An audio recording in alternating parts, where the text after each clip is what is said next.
लीजिए फिर एक और नया फैसला।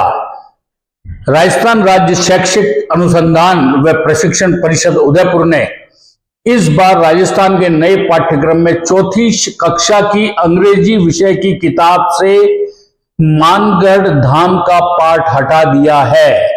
अब राजस्थान में स्कूलों के बच्चों को मानगढ़ धाम के इतिहास, वहां अंग्रेजों की ओर से किए गए नरसंहार और आदिवासियों के बलिदान को नहीं पढ़ाया जाएगा।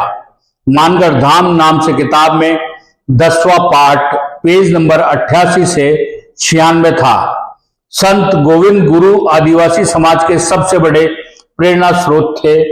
17 नवंबर 1913 को इनके नेतृत्व में आदिवासी समाज के लोग मानगढ़ पहाड़ी पर एकत्र हुए थे।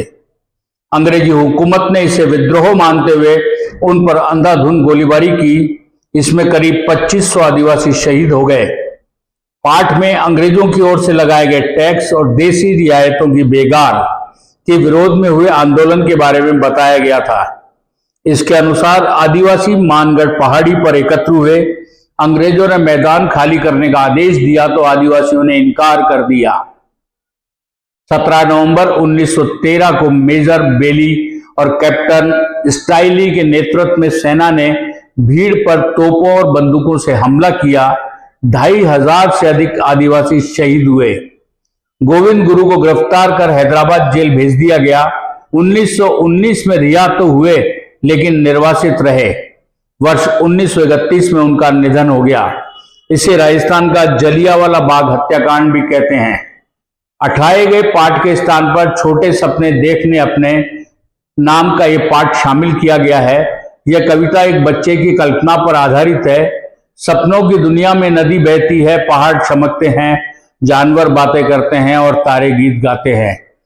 बच्चा तितली के पंखों से उड़कर इंद्रधनुष से रंग लेता है और बादलों को रंग देता है। मानगढ़ धाम पर शहीदों की स्मृति में स्मारक बनाया गया। हर साल माघ पूर्णिमा पर बड़ी संख्या में आदिवासी शहीदों को श्रद्धांजलि देने आते हैं। परिषद ने डूंगरपुर की पहली शहीद बालिका कालीबाई का पाठ भी पाठ्यक्रम से हटा दिया था।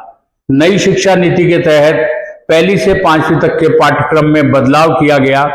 पूरे विषय में अब भारत आदिवासी पार्टी के नेता और डूंगरपुर बांसवाड़ा सांसद राजकुमार रोत ने नाराजगी व्यक्त की है। उन्होंने अपने एक्स अकाउंट पे लिखा, कक्षा 4 की अंग्रेजी की पुस्तक में पेज संख्या 88 से 96 तक मानगढ़ नरसंहार के बारे में जो पाठ था, उस पाठ को वर्तमान सरकार ने हटाकर पूरे आदिवासी समुदाय के साथ में बहुत बड़ा कुठाराघात किया है। जब से वर्तमान सरकार बनी है तब से आदिवासी समाज के इतिहास को मिटाने का काम किया जा रहा है। पहले भील वीरांगना कालीबाई कलासुआ रास्तापल कांड के इतिहास को हटाया गया। अब मानगढ़ के इतिहास को हटा दिया। मानगढ़ खून से लहूलुहान वह स्थल है जहां 1913 में अंग्रेजी हुकूमत के खिलाफ गोविंद गुरु के नेतृत्व में हजारों भील आदिवासी शहीद हुए थे। आज बीजेपी सरकार में बैठे लोगों ने मानगढ़ इतिहास को पाठ्यक्रम से हटाकर शहीदों का घोर अपमान किया है।